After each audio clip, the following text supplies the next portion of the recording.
Hey Jesse, decided to, a little late than never here, but decided to put a little fishing video together to kind of give you a few little tips and tricks to help you with your bass fishing adventures. The little noise you hear is the heater behind me. Is It's like 30 degrees outside, so it's a little cold here for December. But anyway, so I'm gonna walk you through a few things. First thing being what we call a Texas rig, and I'm gonna walk you through a how to set that up. A swim jig, a chatterbait, which is essentially a swim jig with a blade on the end of it, and of course our own personal favorites, the frogs. So Texas rig's pretty simple. What I have here in front of me is what is a bobber stop, and on the end of the bobber stops there's these little steel eyelets, and you can kind of see the line going through the steel eyelet, and that's all you're really doing is feeding the line through there and getting a little bit of slack on the other end. You can get about 6 inches or so on the other end, and you just come down here and you hold the end of the rubber stop and you just pull it as fast as you can, and then the bobber stop ends up on the line like so. And what the bobber stop is going to do, I'll show you in a minute, is then the next thing you do is you take this is a quarter ounce tungsten weight. Tungsten's good because it's smaller in profile and it doesn't get in the way of the hook when you try to set it in the fish's mouth. So it's they're compact. They're a little expensive compared to lead, but they work a lot better when it comes to lead. So you just feed that thing on the end there.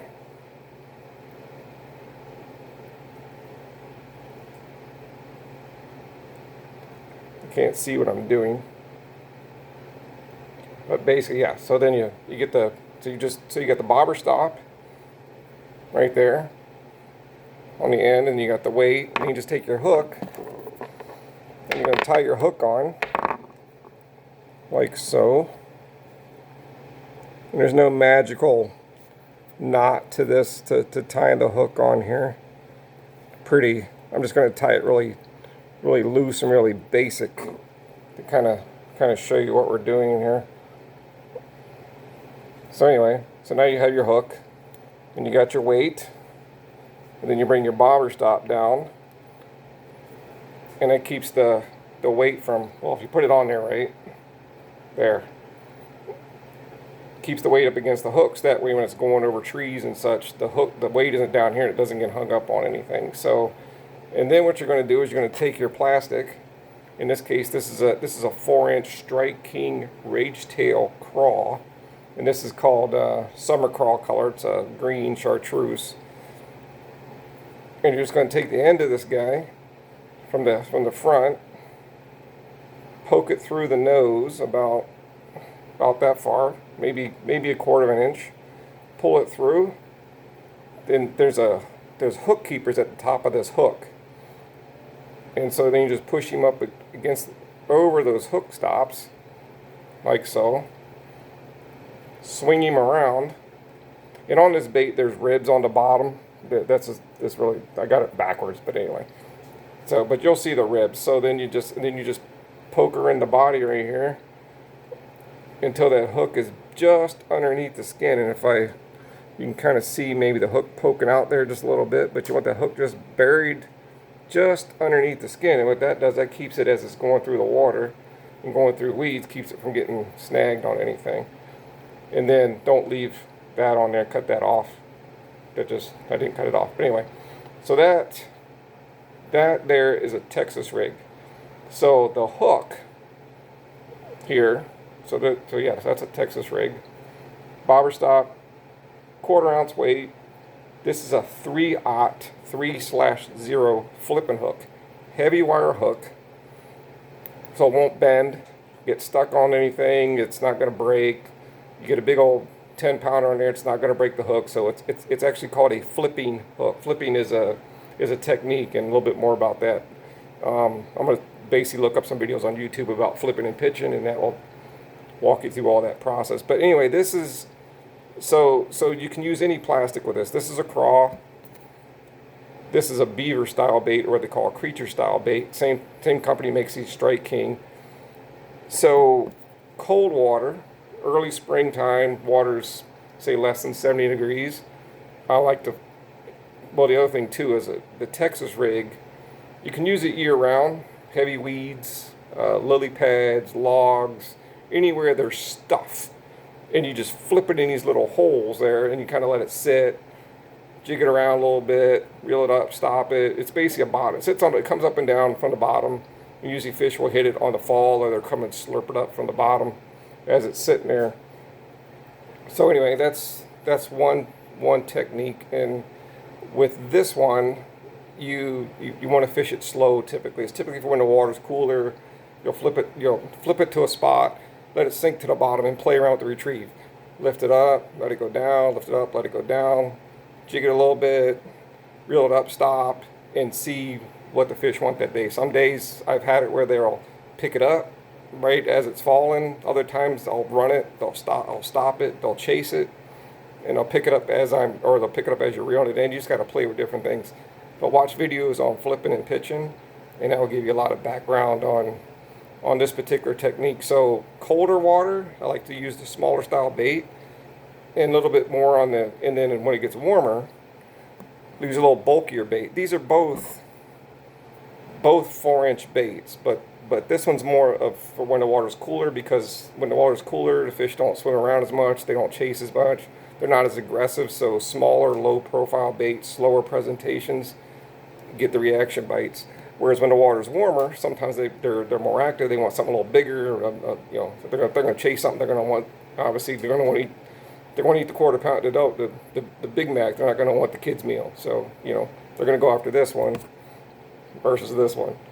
So 70 degrees or more, go with maybe the beaver style bait. Less than 70 degrees, crawl style bait. And sometimes if you get a cold front coming in, it was hot for a couple of days, it gets cooler, and you're not getting any bites on this guy, try downsizing to this guy. Because again, sometimes with low pressure, they get a little lethargic, they don't want to eat as much, they're going to want the smaller meal versus the bigger meal. So that's just a general rule of thumb, but it's one of those things with fishing, you got to play with it and see what they want that day. There's days where I went out one night and threw this bait on a Texas rig in this color, and I caught 22 fish on this color with this style bait, a 4-inch bait. The next night I went out, they wouldn't eat this color, but they would eat that color. So who knows why? But again, if you've had success with something, sometimes it's just as simple as changing the color. Sometimes it's as simple as changing the retrieve. And it's just, you play around with it, and what you're trying to do is identify a pattern for that day. See what it is they want. Do they want a slow presentation, a fast presentation? Do they want purple? Do they want chartreuse? Whatever. Some days they don't want anything. So anyway, that's but when you're trying to figure out what size flipping hook to get, I always go one size down on the hook as compared to the plastic that I'm using. So the plastics I'm using are 4-inch plastics. This is a 3/0 flipping hook. So if this is a 4-inch, I'm going to go to a 3/0 flipping hook. If this was a 5, I would go to a 4, etc., etc. But typically, I don't go with anything bigger than 4 around here because the fish don't get as big as they do where you live. But anyway, good place to start. So this is a Texas rig, and YouTube videos on Texas rigs teach you a lot on how to do it. Basically where to throw it, how to throw it, when all the ins and outs, and you'll be able to understand the technique a little bit better. There's a guy on YouTube. His name is Carl Kalenka.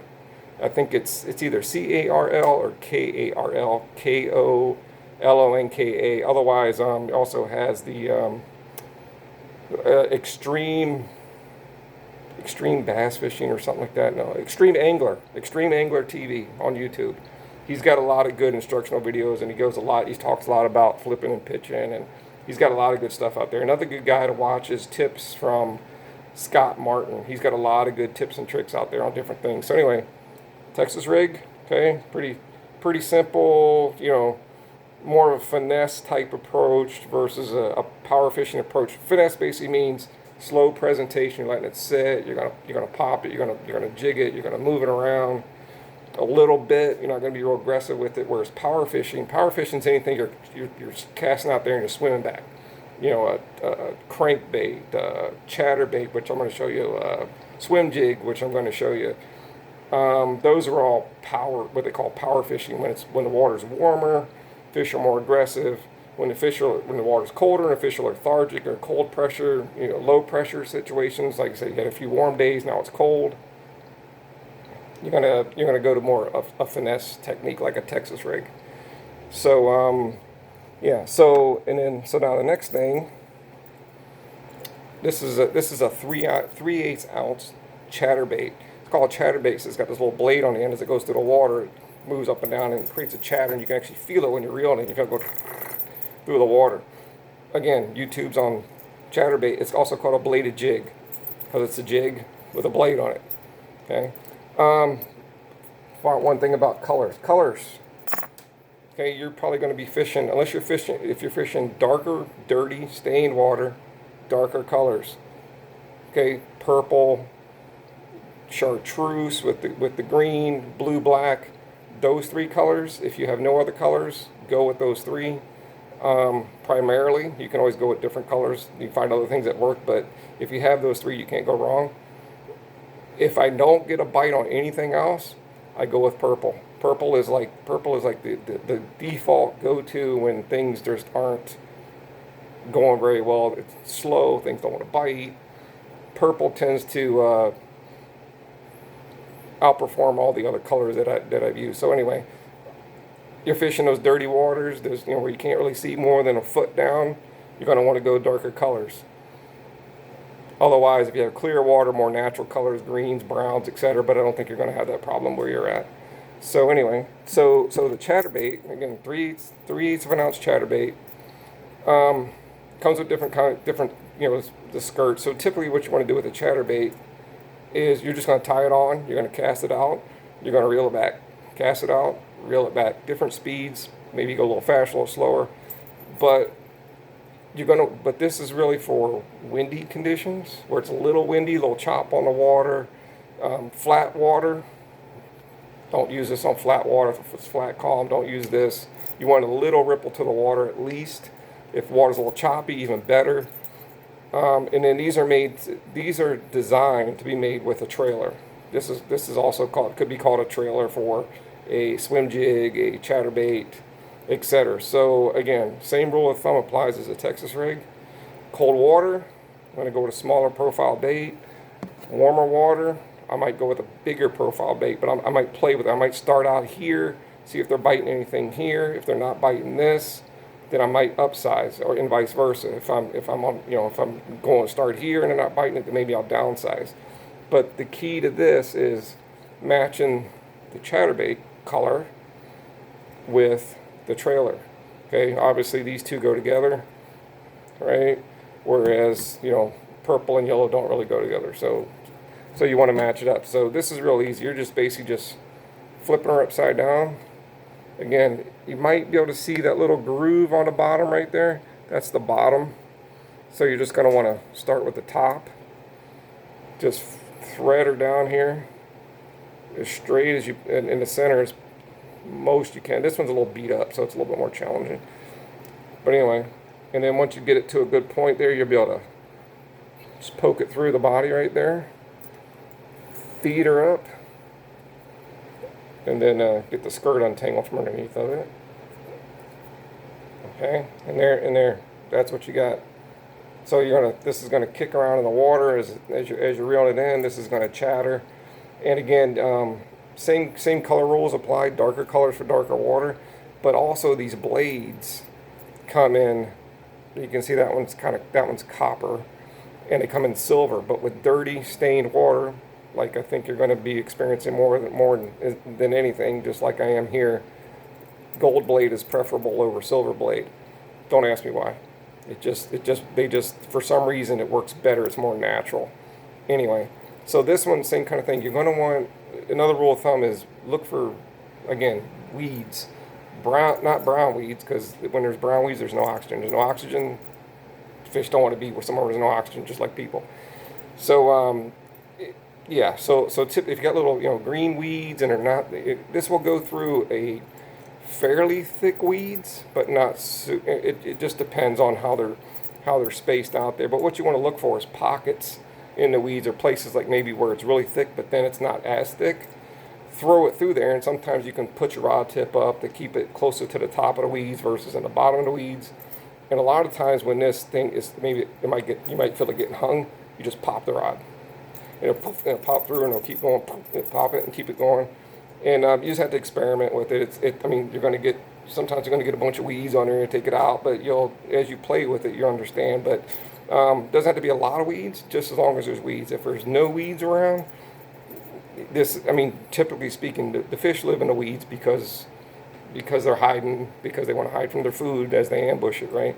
The other thing with all of this, any of this is especially when you're casting and reeling back, is wind. Okay, if the wind's blowing this way, don't cast that way.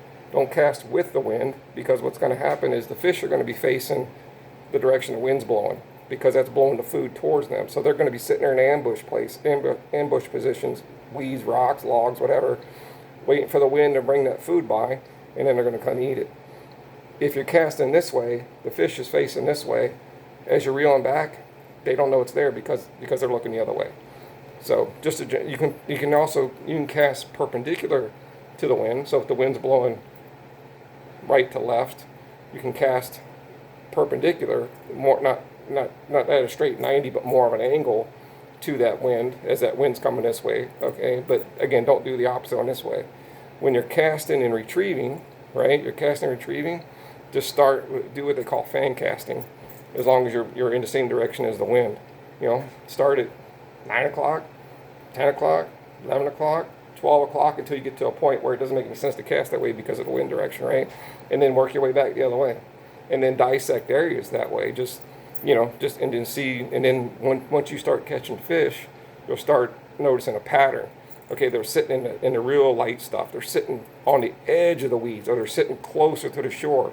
You'll start to be able to hone in on where they are that particular day based on the weather and everything else. Clouds, clouds are your friend when it comes to bass fishing. If it's clear and sunny, typically, especially if it's warm out, they're going to be in deep water. If it's cloudy and not too hot out, they're probably going to be in less than 10 feet of water, hiding somewhere in the shade. That's the other thing.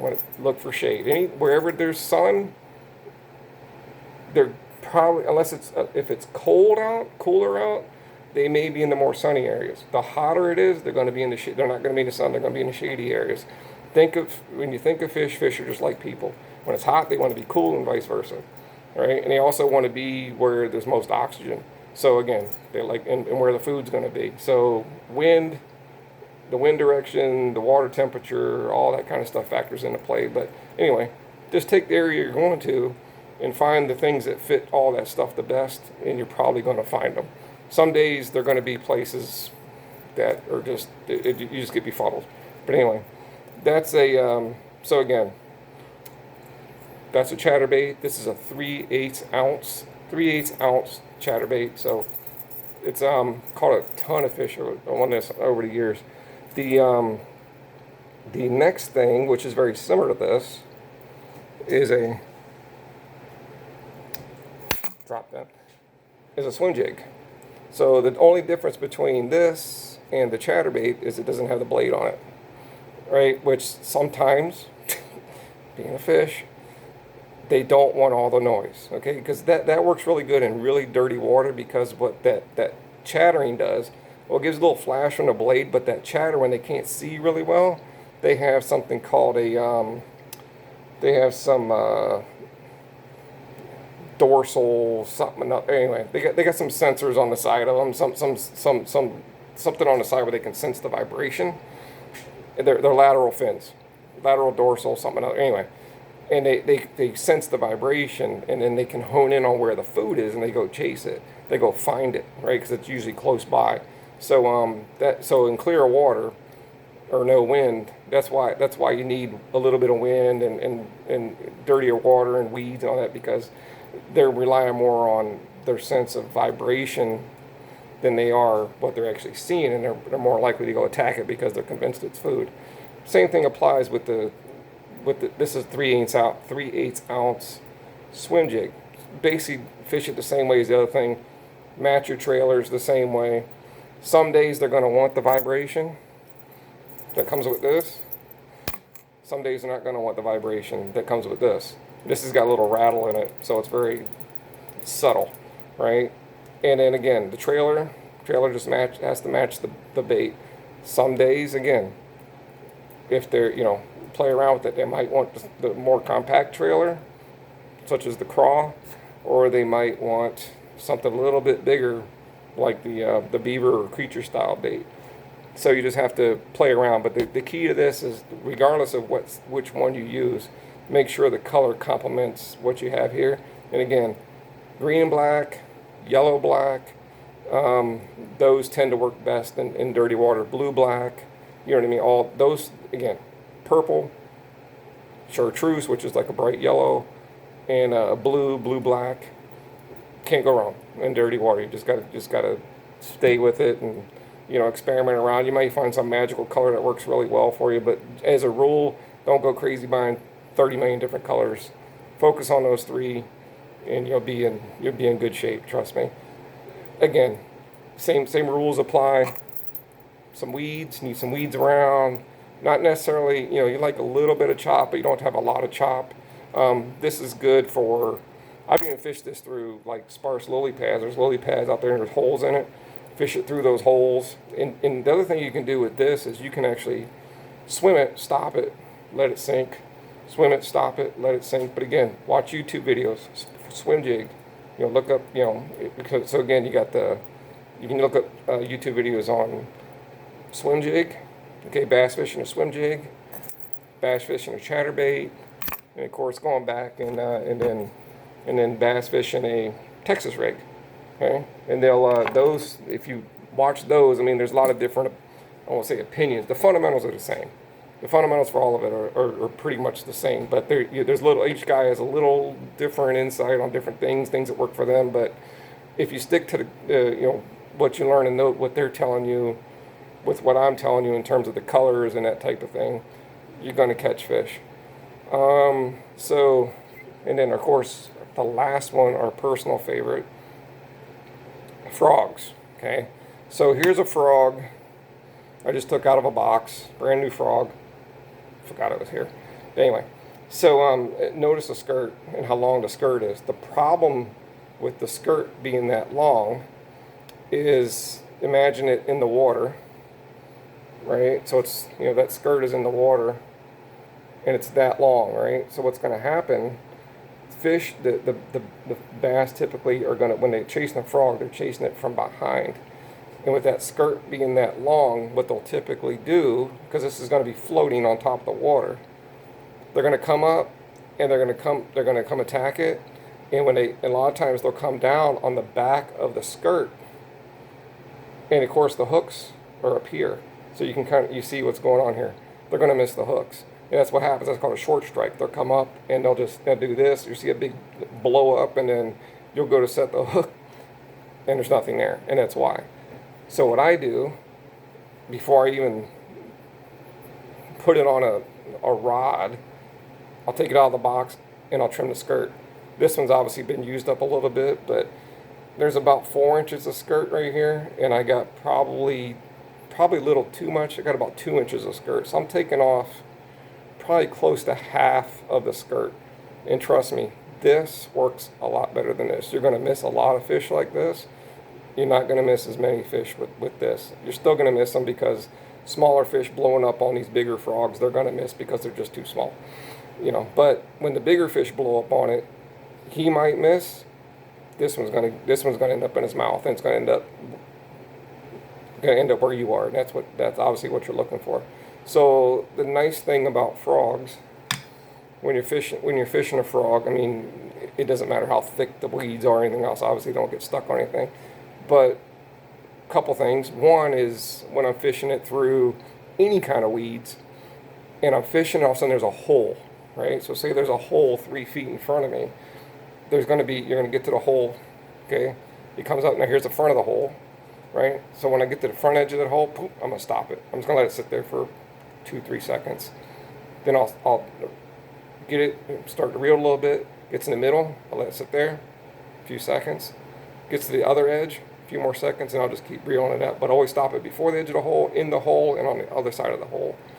Gotten a lot of bites that way.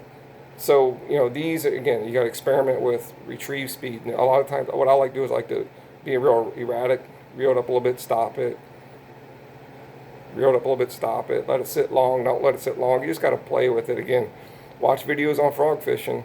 Because there's again, a lot of good information out there, and you just have to play around until you find out what they want that day. You know, they may want it just constantly moving, and they'll come blow it up. They may just want it stopped and sitting there for 30 seconds, then they'll come blow it up. Because a lot of times when you stop it, either on the outside of a hole or in a hole, or when you stop it, they don't necessarily come and get it right when you stop it, but as soon as you move it again, boom, they blow it up. You know what I mean? So you just have to find, again, with bass fishing, it's always about patterns. Patterns of behavior. They have some behavior that they want something, a certain color, a certain speed, a certain size. And once you start catching them, you can go, okay, now I know what you want. Now I know what you're biting, and now you just have a heyday. You just go off on them on that part. But yeah, I think that's pretty much it. But anyway, so again, Texas rig, okay, chatterbait, i.e. bladed jig, they're called both things, swim jig, okay, frogs.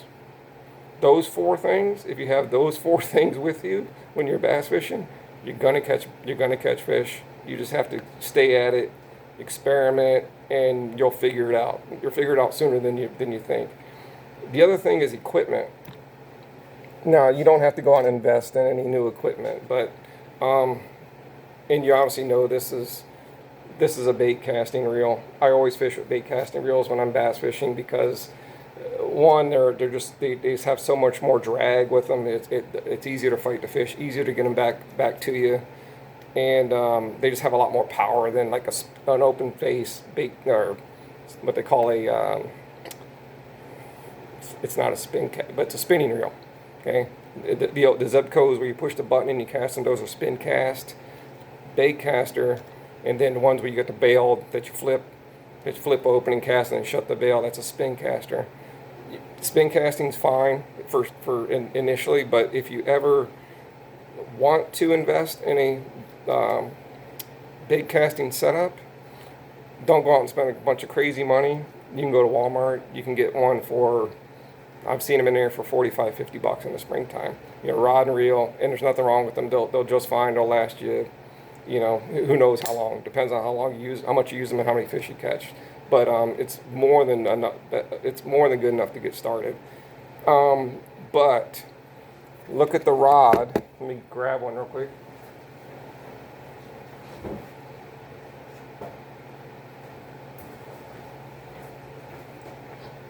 So this is one of my ones that I broke. Yeah, fish actually broke that, believe it or not. It's a $20 rod I bought at Walmart to go with reels I already had, but anyway, it fit the bill. But what you want when you're looking at your setup, your bait caster, the reel's going to be fine. Don't worry about the reel. The reel's going to be you want a high-speed reel, but they all come with high-speed reels. For what I'm talking about, Walmart. By high-speed, you mean you want a 7-to-3-to-1 gear ratio, 6-3-to-1. You can kind of, I don't know if you can see that, but it says down here what it is, and all that means is for how many times when you turn the reel, how many inches of line come back. Anything you get at Walmart is going to be a high-speed reel, so don't worry about that. But what you're most concerned about is this. I don't think you can really, but what you see there, and and this says, what does it say?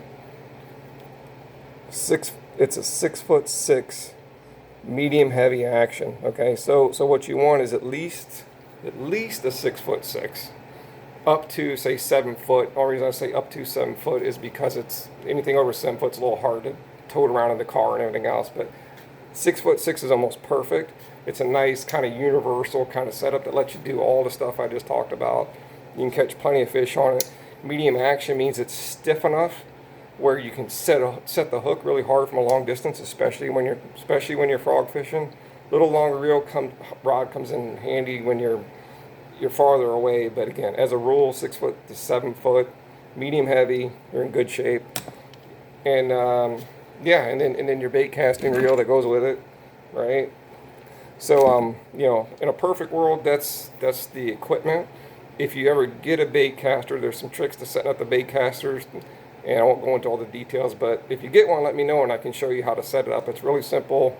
That way you don't get frustrated. People get backlashes where the line comes all out like this and gets all tangled up. That's because they don't know what they're doing. They don't know how to use it, and they don't pay attention. So I can show you how to set that up. It's super simple, and you'd be amazed at how much easier it is to use and how many more fish you're going to catch with that setup, just because you won't lose as many, because the other setup doesn't have enough drag and or power to get the fish in. But again, don't worry about that now. Start worrying about all this other stuff and the techniques and how to do what and when to do it, how to do it. And then when you think you far enough along where you want to invest in a little bait casting setup, then go do that. But there's no harm in doing it right away either. You know, again, just don't spend crazy money on it, because it doesn't make any sense. It's not worth it. $20 rod, I'll get a year or two out of a $20 rod. And I think, matter of fact, this reel came off of a setup I bought at Walmart. It was a 6'6" medium heavy with this reel, and it was $80. And I'm still using the reel, so you know, not a big deal. So anyway, that's about it. Oh, almost forgot. All this stuff I kind of talked about, don't worry about buying it, because there'll be a box coming to you here sometime, probably not before Christmas, maybe shortly right after Christmas. There'll be a box with your name on it. We'll have all this stuff in it that I just talked about, with the exception of the frogs, because I think you already got frogs. But yeah, so anyway, hopefully that helps, and I'm going to try to get this uploaded on YouTube and get you a link. And Merry Christmas, and hopefully this was helpful. If you have questions, text me, call me, whatever, email me, I don't care, and we'll figure it out from there. But anyway, hopefully this helps. I've been meaning to do this for a while, but I wasn't quite sure. I didn't want to write a bunch of stuff because it can be confusing, and so I figured it might just be easier just to make a little video and how to, and give you some things to go look up and tool around with and figure it out. So as a disclaimer, I don't really know anything. I don't really know that much. The last 3 years, I've probably only caught about 1,000 bass, so whatever, you know what I mean? Anyway, so maybe you're on your way to 1,000. So anyway, we'll talk to you later, and good luck. Merry Christmas.